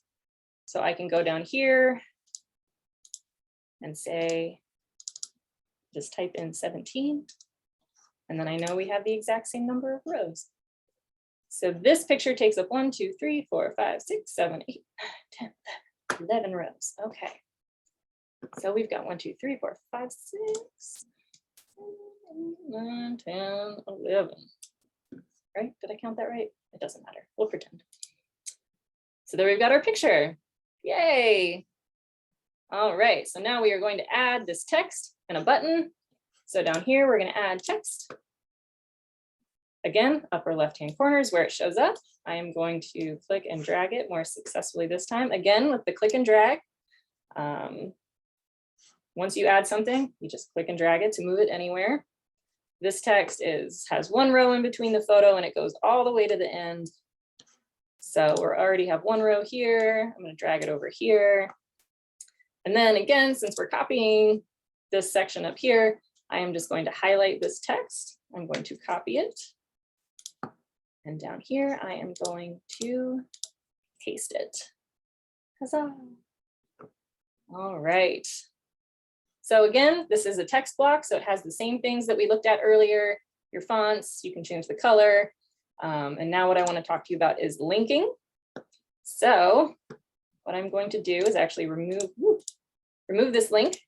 Don't look, I'm gonna explain it to you in a minute. Okay, so I want to link where you can find the Disney short film Piper on Amazon because it's adorable, and if you haven't seen it, you should. So, I'm going to, first of all, go up here and copy that link because I definitely don't remember it. And then down here, I'm going to show you how to add a link. So if you're trying to link somewhere, if you want to say, hey, go here to view this, check out AB Tech's website, you want to link AB Tech's website, things like that, you will highlight whatever it is you want to link. And then you will click on this button up here. It's a pretty universal symbol. I'm sure you've seen that before on other word processors, with this little chain symbol. And then it'll show you what text you're linking at the top. And then right here is where you can copy and paste whatever link you have. So I will paste that. And then what you could do from there is simply click apply and it's linked. However, as a designer, I will tell you that there is one extra step. So we want to go back in and edit this link. So we'll click in it anywhere, pretty much.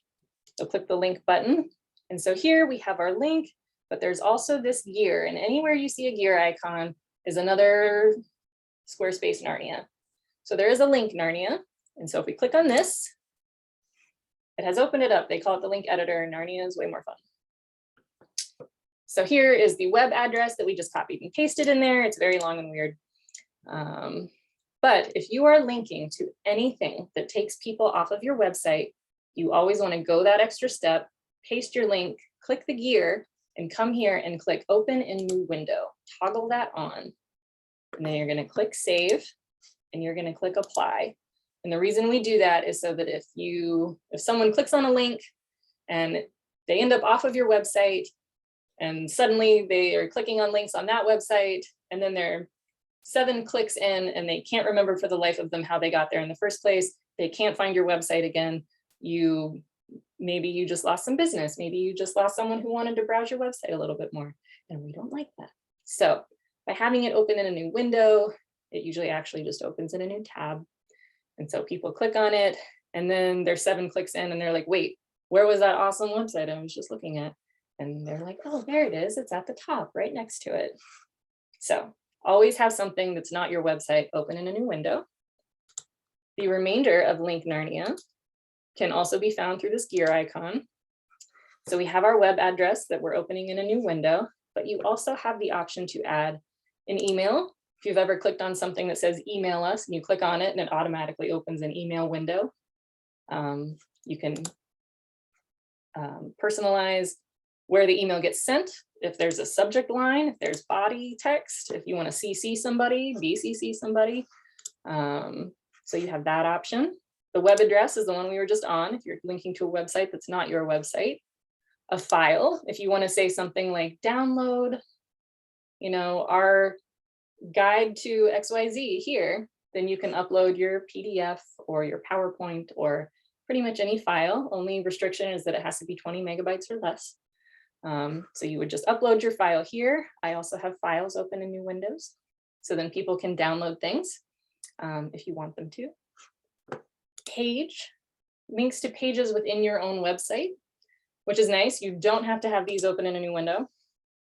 But this is just a really easy way for you to say, like, check out our best practices page. So then I can just start typing best, and there it is. I didn't have to remember what the URL was. It just shows up and I don't have to think about it. So that's what page is. And then phone number, you can have people, this only works on a mobile device, but if you've ever been scrolling on your phone, you tap a number, it says, do you want to call this number? So you have the opportunity to do that as well to make it easy for people to get in touch with you. I don't want that. I do want this to go here so that you guys can watch that because it's fun. So that is a link. And the nice thing about links is that when we go up here and we add our button, a button, which we're going to drag down here, because I think that's the same place we have it here. Yep, but it's just a little bit wider. We'll take that, we'll make it bigger. A button, if we double click on it, is essentially a glorified link. So up here, I have do some happy browsing. So this links to Unsplash. We double click on it, you can see that here because again, their stock photos are very, very pretty and I like them a lot. So we go down here, double click on this button. This is where you can change the button text, do some happy browsing, and then we're going to go to unsplash.com. And since this is going to take you off of the website, I'm going to click the gear. I'm going to toggle this on. I'm going to save. And voila, we have built this section. Oh, well, there's only one row under here. Change that. Beep. There we go. So that is the essence of actually building things within a Squarespace page. Adding a section, or even in an existing section, you just click add block. And again, going through all of these blocks is just going to be some fun exploration for you. Again, test page, do some cool things. You've got accordion. That's the way that I built this. This is an accordion block. You can always tell what kind of block it is because the name of it will show up in the upper left-hand corner. So lots of cool, fun things to play around with. So now we're going to go up here because again, it does not save automatically. We are going to save manually. Woohoo! All right. So from here, we are going to jump into site styles and go through those pretty quick. Well, not pretty quickly, but we're going to go through those. And then we'll hopefully have about 10 minutes or so for Q&A. So again, if you've got questions or if I didn't see them in the chat earlier, feel free to drop them in again. And I will happily get to those. But what we are going to do here is go back to our homepage. This whole time we've been in this Pages tab. So I think I mentioned that this was where you were going to spend most of your time anyway, was in the Pages tab, and that was not a joke. But now we are going to go into the Design tab. So by clicking on Design, Site Styles is at the very top. So that is one way to get to Site Styles. Or again, if you are editing a page, you're going to have this paintbrush show up in this corner, and you're going to be able to access Site Styles that way as well. So for this section, I'm going to go to our styling page. Styling your website. All right. Product to design a logo. I use Canva. I use Canva for almost anything. I have Adobe Illustrator. It pains me greatly. I use it when I need to, but Canva I use for most things, unless I can't, and then I'll use Adobe. And then, so popular it is, tell me about it. So we're on our styling page. I'm going to open our Site Styles tab, and you will know when you are in the Site Styles tab because it's the only menu that opens on the right-hand side of your screen, and also because it says Site Styles at the top. So what you will mainly use Site Styles for is to edit your fonts and your colors, and also potentially your buttons, the size, et cetera, et cetera. But whenever you're talking fonts, like the font of your buttons even, or the color of your buttons, all of that takes place here. And then this button styling is mostly how much padding it has and all that good stuff. So again, something to play around with, but I really want to tell you guys about fonts and colors, because those will be some of the first things that you go in and change when you start with a website template. So we click on fonts. It is going to tell you the fonts that you have actually right up here. So it'll have your fonts up here, and then it will give you the option down here to edit the font of your headings, the font of your paragraphs, and the font of your buttons. There's a miscellaneous tab. I don't know why they have it. They've never explained it to me, but you also have miscellaneous text floating around your site here and there, and you can also change that as well if you would like. But for your headings and your paragraphs, so again, the main things that we used, this is where you can edit those. When you are in your site styles menu, you can see as we're scrolling around this page that these blue boxes are lighting up, but that doesn't mean we're actually editing the page. It's basically telling you, hey, do you want to change this font? Click on it. Oh, you want to edit your headings. So it's just a really nice way actually that Squarespace has come up with to say, you know, if you're like, I want to change this text, but I don't know where to find that in the site styles tab, all you have to do is wait till it's highlighted and then click on it and we're already in headings. So it would just take us here. But so this right here, I always build out one of these pages when I kickstart a website. I add all of my headings, all of my paragraphs, and all of my buttons, just so that way I can see everything in one place. So if I need to play around with my site styles or my site settings, it's all right here. And I don't have to wonder how it's looking on other pages or with other things. So this is just a section that I built with a text block, a few button blocks, and then this little accordion, because I really like my collapsible menus, if you haven't noticed. So again, if we go back, you can see we're in our fonts. Squarespace has font packs. So if you are not super tied to font styles, if you don't have like a brand guide that has different fonts, different headings, if you just dread the idea of needing to pick different fonts, then you can go to your site styles, go to fonts, and then click on font pack. And that's actually how I built this website. I chose this font pack. It came with this heading text and it came with this body text, and I thought it looked pretty cool, so I picked it. But there are lots and lots of other ones you can choose from. You can search by sans serif, which means they don't have any fancy little flair on the end. You can choose mixed, so there's a little bit of mix between serif and sans serif. And then you can just go with the fancies. I don't know why I think serif text is fancy, I just do. But if you click on any of these, you can see it change in real time. Another nice Squarespace thing, as you click on things to try them out, you can see how it looks. Yes, you can import additional fonts. Great question.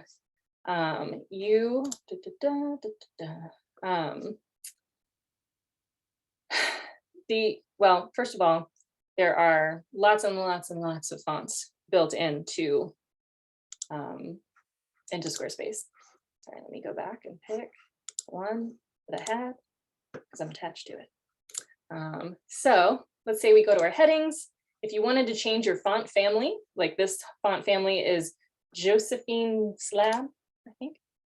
So if we click on that and we go to browse all fonts, almost a majority of Adobe fonts and a majority of Google fonts are already living within Squarespace. They have 1,000 fonts, thousands. They have lots and lots of fonts. Like I'm just starting to scroll. You can see the scroll bar. It's still all the way up here. There's so many. So you can search for them up here. So your font may already be in here. Railway, that's a popular one. But you can just start typing in your font and see if it shows up.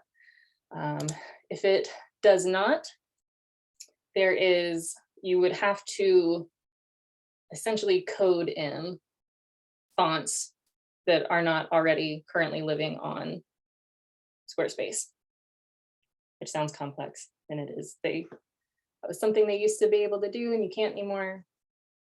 I don't know why. But they can be coded in pretty simply. There's lots and lots of forums on how you can do that as well. Like even if you're a website beginner, there are step-by-step instructions on how to import your own fonts, lots and lots of articles, lots and lots of community forums, copy and paste codes, things like that. So don't be intimidated by that. But again, so many fonts live on Squarespace as well. You're welcome. So you can change your font family up here. The font weight just tells you how thick it is. Font style, normal or italics. Popular fonts I can recommend. Ooh, man, lots of good ones. Honestly, any of the ones that they have in their font packs are pretty good. I'm a big sans serif fan, so if we go back and we go to a font pack, we go here.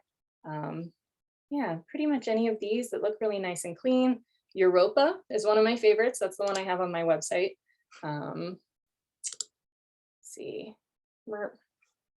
Yeah, so this is Europa. This is my website in progress. But I like that one a lot. This is a custom font that I had coded in.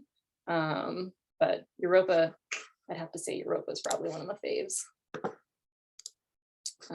Actually, let me write that down.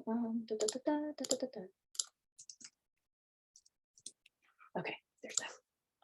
So anyway, when you're in here playing around with fonts, you got your font family, the weight, the style is just italic or not, and then you can change how much padding is at the top and the bottom, how much spacing is in between your letters, and then you can change the size of each heading right here, so you can adjust how big or small they are. There is no built-in way in Squarespace to make heading 1 a different font from heading 2. All headings are the same font, all paragraphs are the same font. It is doable with CSS coding, but there is no built-in way to do it. So that's the basics of your fonts. You can change your heading fonts, your paragraph fonts, and your button fonts. All of them have the same settings. Again, family, weight, style, height, letter spacing, all that. So again, we did that by going to site styles, going to fonts, and then next we'll talk about colors. So colors, if you click on those right here, if you edit your palette, this is where you can preset your colors. Similar to font packs, Squarespace also has preset colors if you'd like to use them. I actually do think I use preset colors for this as well. I don't remember which one. It kind of looks like this one. Not sure. But you can do that. You can upload an image and Squarespace will pull colors from it and automatically populate your palette. Or you can choose from a color. You can put in a color here, and then from that color, Squarespace will create combinations for you. So a monochrome palette, complementary, all of this fun stuff. So there's a lot of ways, if you don't already have colors, that you can, Squarespace can help you generate some that go well together. Or if you do have colors already, it gives you 5 built-in options to go ahead and add your colors in. You can add them in by the hex code number, or also by the different kinds of color codes, the most popular, which hex, RGB, and HSL. If you've had anyone do your branding or anything like that, those codes will be in there for you. So that's where you can set up your palette. And then if you set up your palette, it is automatically going to create your themes for you. It's going to start with your light colors as a background, and then it's going to move all the way down, true to its name, and 2 darker colors as a background as well. And if we click on one of these, this right here is, I have it titled as lightest 1, but whenever you are in the colors, it also tells you up here in the upper right-hand corner of each section which theme you're using. So for instance, this theme is light 1. So if I go down here and I click on this, then it's going to show you every single color for every single setting that you could possibly change in the history of ever. It looks like a lot. And Squarespace has that same feature built in where if I wanted to change the color of this button, you can see the blue line light up around it. I can click on it and oh my, I don't click on the words, I guess. Colors. Light 1, and then click on the button. There we go. And now it says, oh, you want to change the color of your secondary button.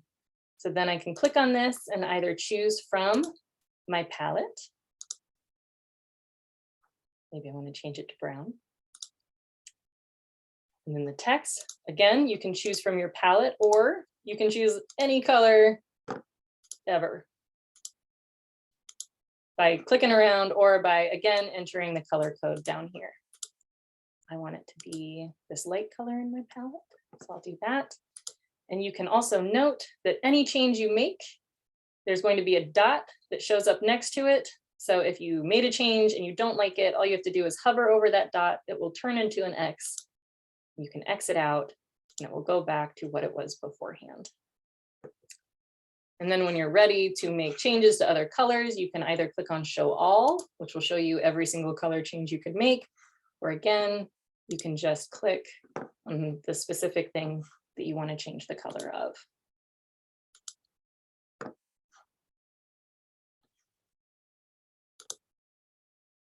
Now, when you make site style changes, going back to what saves automatically and what doesn't, these also do not save automatically. Once you're done, you've set your colors or changed whatever it is that needed changing, then you will still go up here to the upper left-hand corner, hover over done, and click save. And that'll save any changes that you made. Or again, if you feel like you've messed something up, you can always discard the changes and it won't ruin anything. All of this, keeping in mind that the changes you make in site styles will apply site-wide. So if we changed the font of heading number 1, or actually the font of the headings, since all of the headings change together, if we change the heading font, that would change all across your website. It won't just change on this page, it'll change on every single page. And that can be annoying in some respects, but for the most part, it actually makes your life really easy, because if you wanted to update your font, you don't want to have to go to every single page and make an update. So Squarespace has created their site styles with that in mind. And now all you have to do, again, is keep in mind that the changes you make will apply site-wide. And when it comes to your colors, like we changed the color of this button for a second, now that would only apply to the color theme light 1. So if we change this button color, it'll only apply to the color schemes that we have applied light 1. And again, remember we did that by going to our edit section and by choosing a background color here. So any section that is labeled as light 1 will have a brown button instead, if we had left it, which we did, because I like pink. Clicking done. See, we haven't made any changes, so there's no drop-down menu. Okay, now I've got these 2 pages left to go, but we're also into Q&A time. So if you have questions, start dropping them in the chat if I haven't answered them yet. I'm going to quickly go through these pages so that I can get you guys out of here by 7. And I will check questions here in a bit. I see when they come in, so feel free to drop them whenever. But while we wait for those, I'm going to talk about some best practices for design and ways to take deep breaths as you're designing. So we've got best practices. Again, apologies to people who don't swear. I do it a lot. My mom is embarrassed. So best practices from my perspective.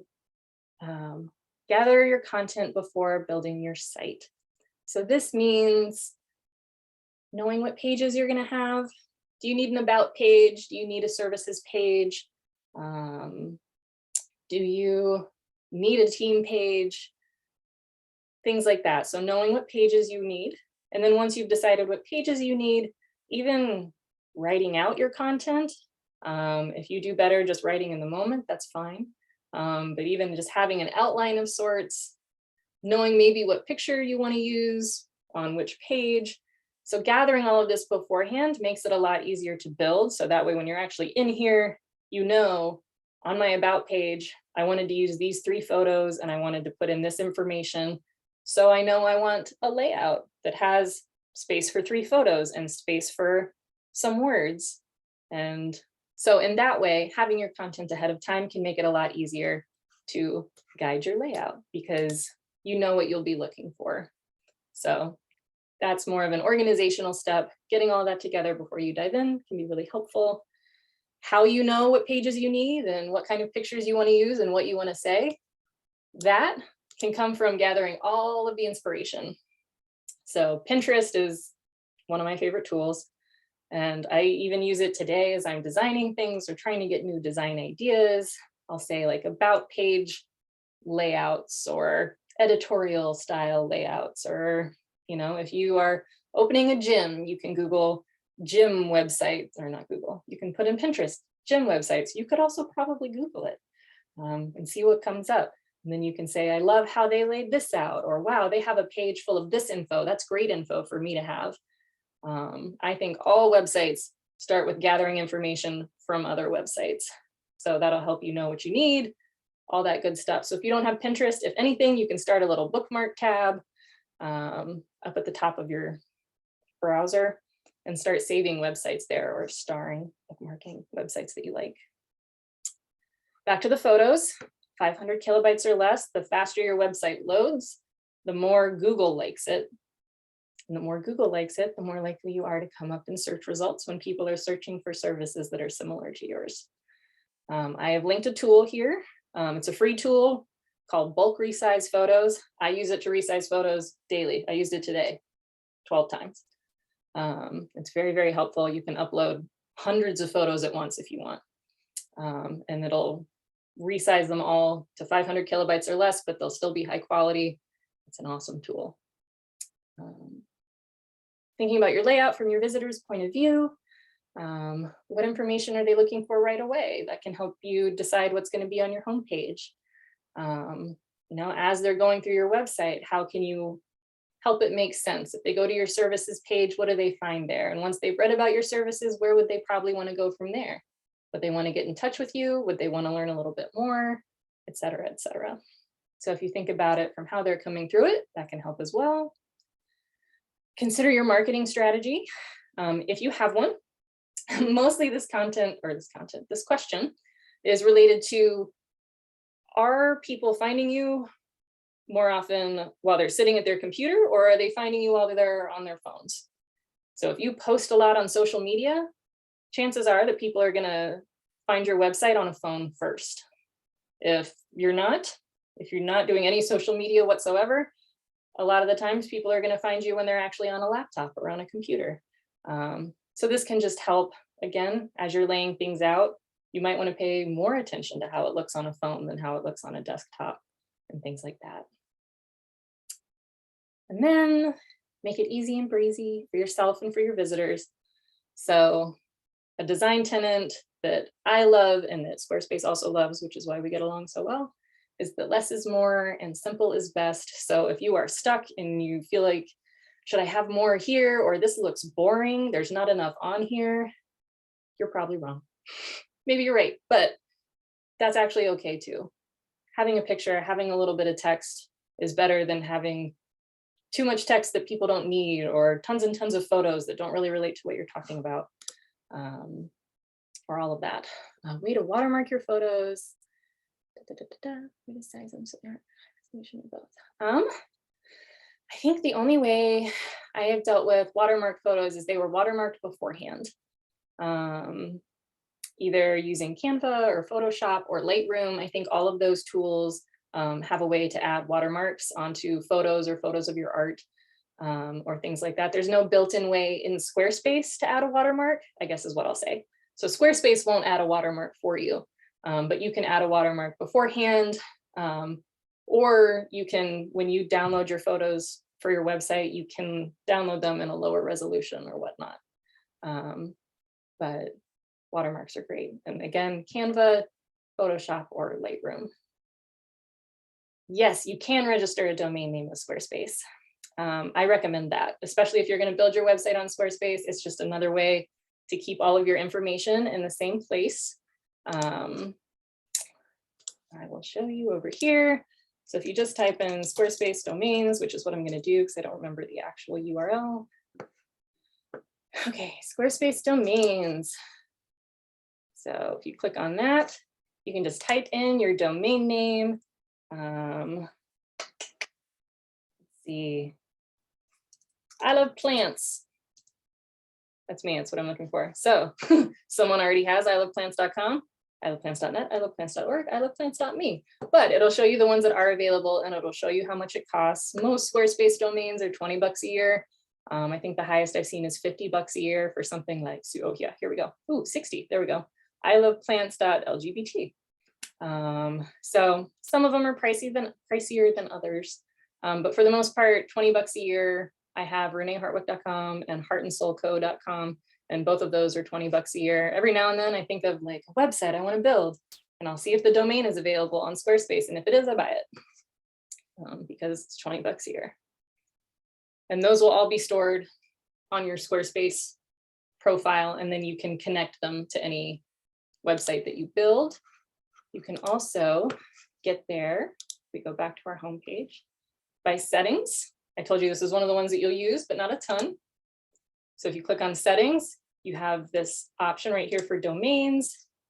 So then you can click get a domain, and then you can buy a domain that will directly connect to this website that you're building, so that you don't have to buy it separately and then connect it to it. However, in saying all of that, you can connect domains from third parties.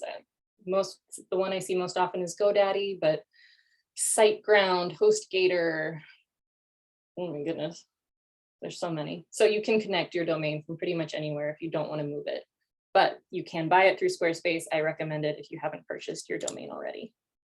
Google domains can very easily be connected to Squarespace, yes. Okay, and then as we close out, it is now 7. If you have to hop off, please do. Also know that right here, the Keep Learning tab, if we click on that, I have links to Squarespace, their help center, extra Squarespace webinars, ways to explore their learning community, their community forum, all of this stuff. Almost all of it is free. I think all of it is free, but I'll just say majority. So you can keep learning Squarespace things here.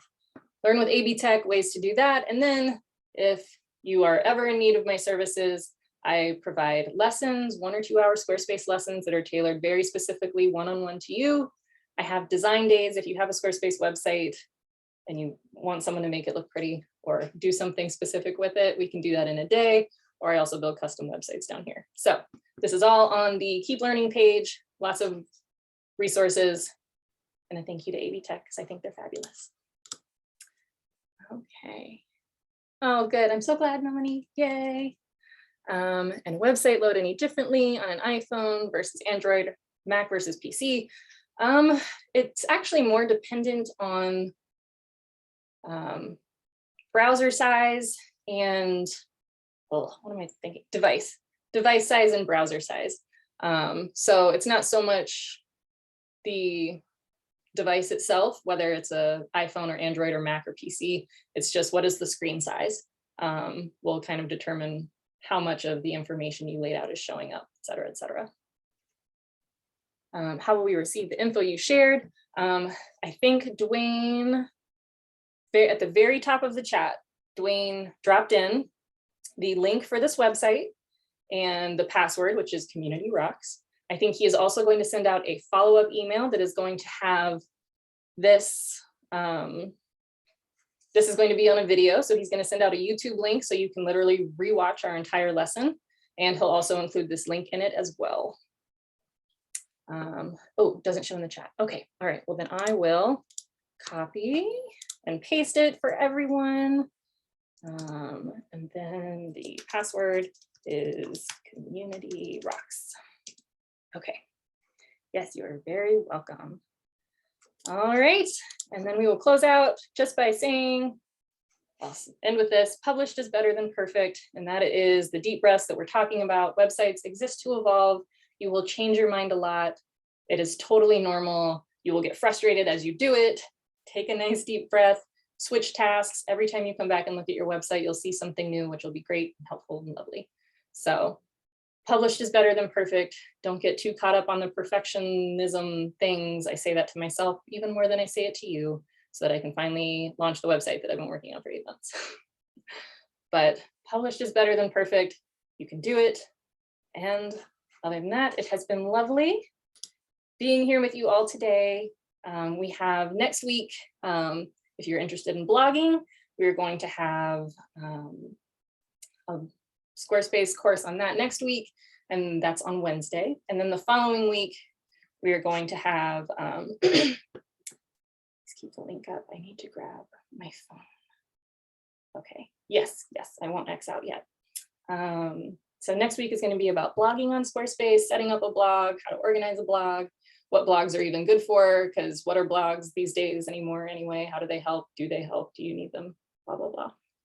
And then the week after that, we're going to talk about setting up an online store. So if you have e-commerce or anything you'd like to sell online, and that can be actual physical products that you ship, or digital products, or even services. If you have a service and you want people to be able to sign up for it and pay for it online, all of that stuff, gift cards even. We're going to talk about how to set up an online store, and then how to operate your e-commerce through Squarespace as well. All right, but other than that, that is it for the night. Thank you for spending a couple of your precious evening hours with me. online. I know some of us are very Zoom burnt out. So thank you for being here. Hopefully I will see some of you next week or the week after. But otherwise, keep an eye out for an email from Dwayne with this link and hopefully a link to this video as well. Again, I think he's going to put that on the AV Tech YouTube channel. So you should be able to come back and watch this whenever you need. You are very welcome. Have a great night, everybody, and hopefully I will see you later.